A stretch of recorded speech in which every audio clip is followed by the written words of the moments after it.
అయ్యా అన్నం 2 రోజులు అవుతుందయ్యా. మా పిల్లలు మమ్మల్ని వెళ్ళగొట్టారయ్యా ఇంట్లో నుండి. పెడతాయ్యా స్నానం 3 చేయాలి. రోజులైందా అన్నం తినక ఒక్క ముద్ద అన్నం పెట్టిండ దండం పెడతా. కాళ్ళు చేతులు బాగానే ఉన్నాయి కదా, ఏది అడుగులేదు? నీ రోజు నుంచి ఎట్లా నడుకుంటున్నావు? వెళ్ళిపో. ఏమేయం ఇంటికి పోదాం అయ్యా. అడుగు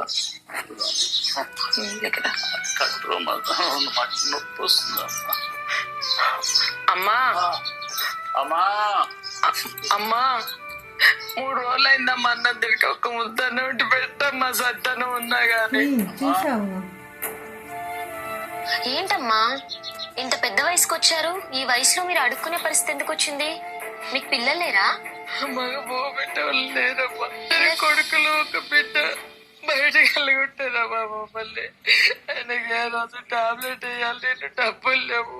ఏ విధంగా నేను అడుక్కుని సాద్దామని బయటకు వచ్చినామమ్మా. ఆ మాటలు తట్టుకోలేకపోతున్నాం తల్లి. నా 3 పిల్లలు ఆస్తులు పంచుకున్నారు కానీ మాకు అన్నం పెట్టి మాటలు పడలేక ఇంట్లో నుండి చూసామమ్మా. ఎక్కడైనా పడుకోనైనా బ్రతికొచ్చుకొని వాళ్ళ మాటలు పడలేకపోతున్నామమ్మా. చేయగలుగుతాను కాస్త అన్నం పెట్టాను. ఇంత సత్తన్నం పెట్టమ్మా. కళ్ళు తిరిగి కింద పడిపోయేలా ఉన్నారు.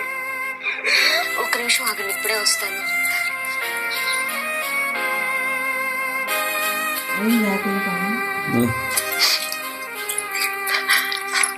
ముందు మంచినీళ్ళు తాగండి.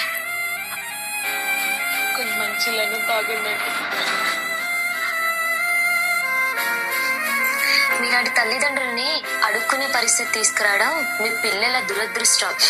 అయినా మీలాంటి తల్లిదండ్రుల విలువ తల్లిదండ్రులు లేని పిల్లల్ని అడిగితే తెలుస్తుంది. ఇక నుంచి మీరు అడుక్కునే పరిస్థితి ఏమీ అవసరం లేదు. నాతోనే మా ఇంట్లో ఉండండి.